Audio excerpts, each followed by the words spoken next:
തൃപ്പൂണിത്തറയിൽ നിന്ന് രാധിക ചേച്ചി ചോദിച്ചിട്ടുണ്ട് നമ്മളുടെ ആ ഒരു കാര്യാലയ ഗണപതി ഉണ്ടല്ലോ, ഗണപതിയുടെ ഒരു ദിവസത്തെ പൂജ, അതുപോലെ നിവേദ്യം, അതിനെക്കുറിച്ചൊക്കെ ഒന്ന് പറയാൻ പറഞ്ഞിട്ടുണ്ട്. ഗണപതിക്ക് 2 നേരം പൂജയുണ്ട് കേട്ടോ. നിവേദ്യം അവിലാണ് ഗണപതിയുടെ നിവേദ്യം. അപ്പം നമുക്ക് ആ അവിലാണ് നിവേദിച്ച പ്രസാദമായിട്ട് കിട്ടുക. അത്രയും ടേസ്റ്റുള്ള അവിലാണ് കേട്ടോ. ഒരു തവണയെങ്കിലും നിങ്ങളൊന്ന് കഴിച്ചു നോക്കേണ്ട അത്ര ടേസ്റ്റാണ് ആ അവിലിന്. അപ്പം ഞാനിത് കഴിഞ്ഞ പ്രാവശ്യത്തെ ഒരു വീഡിയോയിൽ പറഞ്ഞിട്ടുണ്ടായിരുന്നു.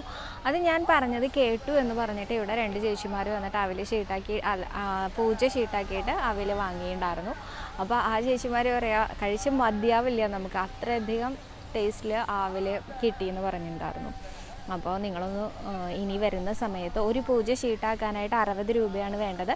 വൈകുന്നേരത്തെ പൂജയ്ക്ക് രാവിലെ പറഞ്ഞാലും മതി, രാവിലത്തെ പൂജയാണെങ്കിൽ തലേദിവസം വൈകുന്നേരം പറഞ്ഞാലും മതി.